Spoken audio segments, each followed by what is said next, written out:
Okay. Take 2. Trans-addict-diary number 3. It's 2 days before Thanksgiving 2020, the year of the pandemic.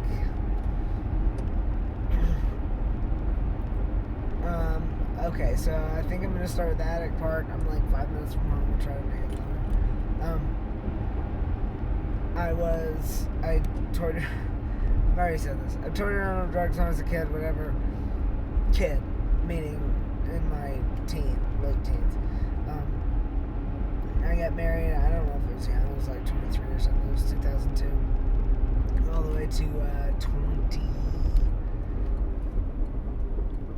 2012. So I was married for 10 years. Sorry, I'm driving.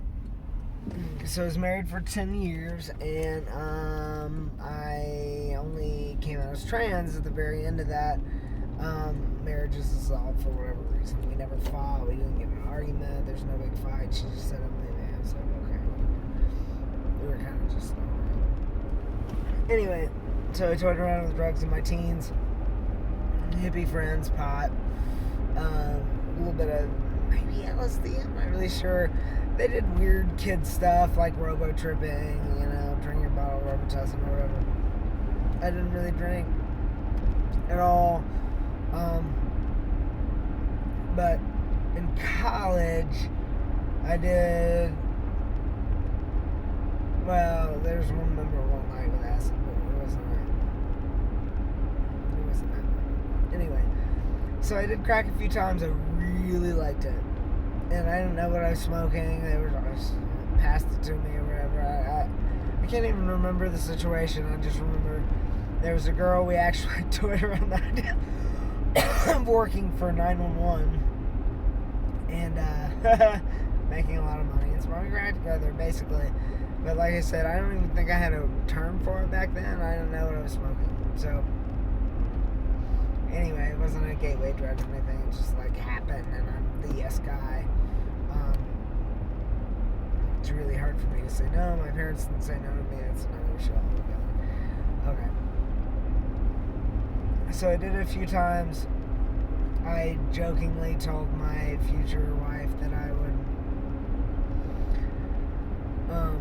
that I really liked it. That was great, which was true at that point because I didn't succumb to the depths of depravity that can be addiction. I'm not saying that for anybody else.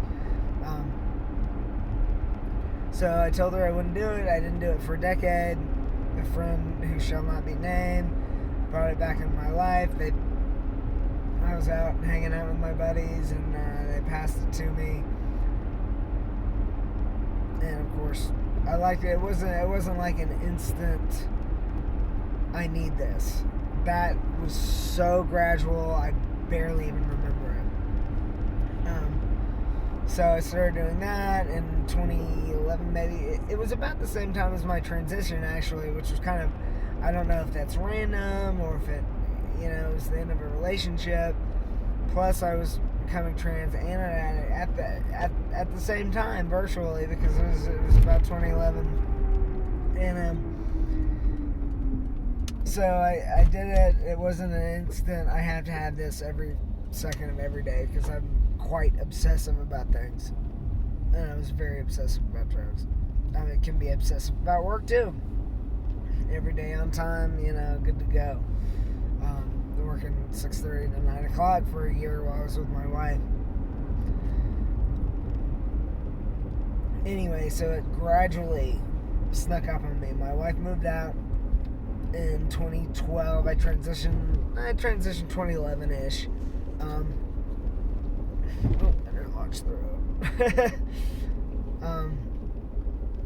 So I started using a little bit here and there. And the odd thing is she moved into a pretty sketchy neighborhood after she left me. And we hung out, we fornicated a couple times, whatever. It was no big deal. But that was the first time that I actually got my first dealer's phone number. I actually took it out of my friend's phone. And I still know that phone number today because that was a lot of years that I called that guy. He was the best guy ever. I used to have crack taste tests, so I'd call up when I had money. Um, so I'd have crack taste tests and call up all my dealers, and I'd even share with friends. A lot of friends never shared with me, but I shared. I was like, hey, this is from this guy, this is from this guy. Which one's better? They didn't care. They just wanted to know. I understand. If somebody offered me it, I'd be all about it. Which barely ever happened. One year for my birthday, all I wanted was a crack rock. That's it. And I did. I mean, I got like $10 worth for somebody using my car for God knows how long. I drove a lot of people around for a lot of time. Years and years.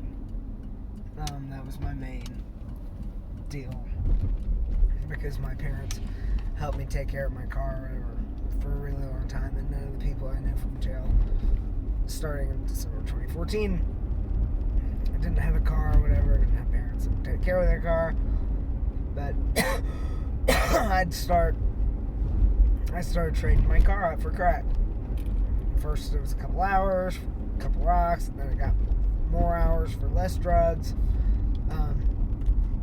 to eventually where it was just ridiculous. It was like for the whole day. So I did that a lot. I don't know. Maybe they needed to be in different vehicles. Maybe they needed 2 vehicles. I don't know. No idea. I was ready to do it. I hadn't moved out of my house at this point, which I did just to sow my wild oats. Well, I'm not driving anymore after 2 hours from work. So I started trading my car up for dope. And I got worried because maybe my mom wouldn't see me in it. And it was this. My ex-wife got really nervous at that point.